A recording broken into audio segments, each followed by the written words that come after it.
How you doing, everybody? LaManna here. Okay, today's call, that was kind of cool, was a employee of a ink company that is looking for a change. Why is that?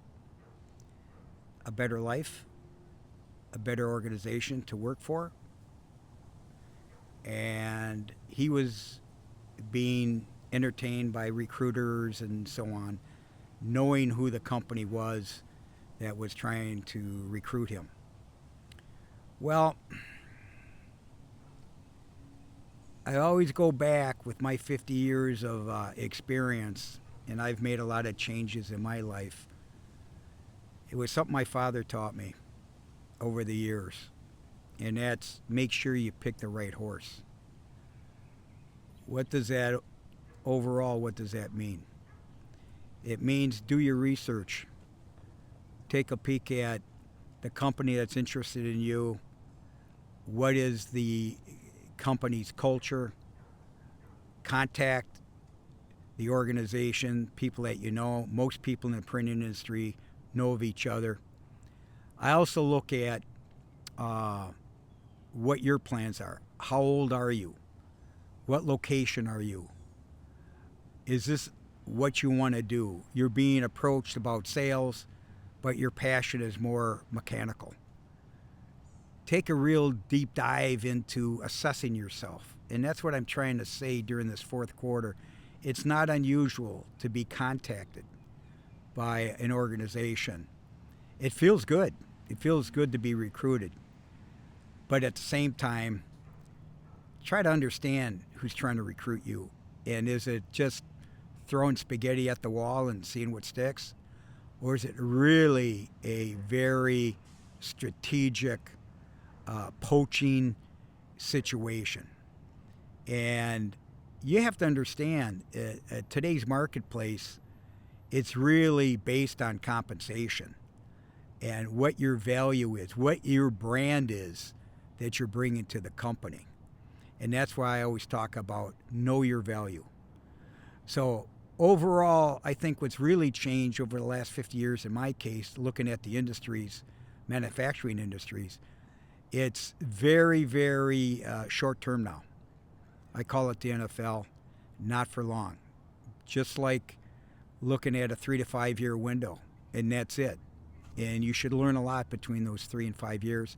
Get well connected, ask all the right questions, interview with the people, even if it's just trying to find out more about your situation, okay, as the value that you're trying to bring into the organization.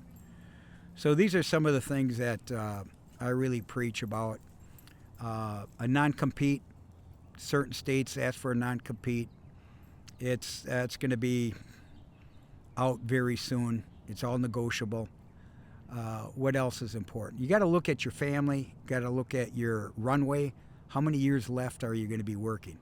Because that's the other issue, is a great brand that's looking for you, they're hoping that you're going to stay within 5 to 7 years, because that's what most of these companies look at. And don't forget, whoever hires you, you don't know where they're going.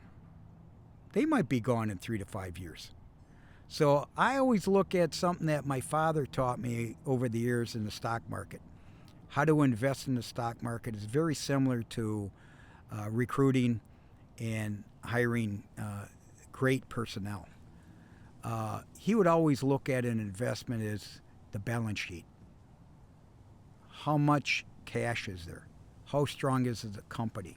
Is it sustainable? Are they in financial trouble? Or are they very strong in position to win as long as you're there? What are you bringing to the party?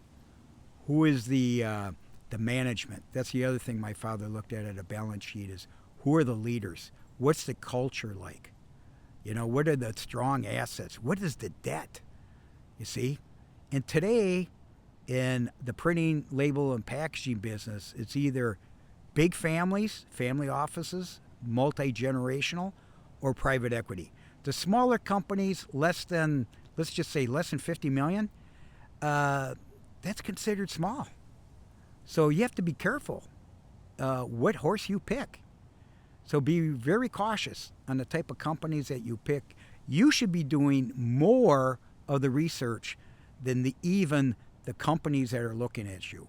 And, if you have the opportunity to know somebody working at that company, find out more, and then really assess your brand. So I'm going to leave you with that, like I usually do. Know your value, know your brand, know your passions, look at the situation. If you're looking for financial stability or security, you got to look at that too, because whoever's working with you, you got to make sure they can pay their bills. Okay? So with that, I'm going to say stay the course. Do what you say you're going to do. God bless you. Keep me updated. A lot of my experience, and call me. I could just go over all this. I won't name names. It's confidential. But these are things that I like to answer, and I'll put them on my YouTube station. And I also have a book that's called They Named You Right. That's basically my career, all the changes I went through with working as a W-2, becoming a 1099, and so on. The ups and the downs, just like you're going through. So this next selection is big for you. And it's the next 3 to 5 years. And you don't want any hassles. You know what you did in the past. You might feel like you were betrayed or whatever, but it's just business, man. It's just business. So good luck to you. If you have any questions, you'd like to talk to me, 561-543-2323. I know I have my own 2 cents worth. I'll talk to you soon.